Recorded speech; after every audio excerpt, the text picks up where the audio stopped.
целях снижения аварийности Госавтоинспекция МВД по Республике Татарстан с 6 по 15 апреля текущего года проведены целенаправленные мероприятия по контролю за соблюдением требований законодательства при перевозках пассажиров автомобильным транспортом, в рамках которых особое внимание было обращено на техническое состояние транспортных средств, предназначенных для перевозки пассажиров, на наличие права управления транспортными средствами соответствующей категории, в том числе на законность осуществления предпринимательской деятельности по перевозке пассажиров.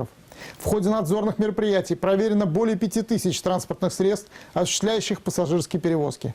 Привлечено к административной ответственности 1233 водителя. Установлено более 200 фактов управления транспортными средствами с техническими неисправностями. 7 фактов управления в состоянии опьянения. 1 факт управления водителем, лишенным такого права. И 5 фактов управления водителем, не имеющим права.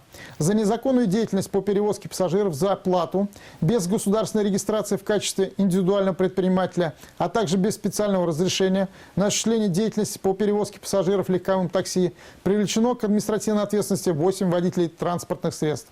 Чтобы обезопасить себя и своих близких, Управление ГИБДД МВД по Республике Татарстан призывает граждан пользоваться услугами только официальных перевозчиков.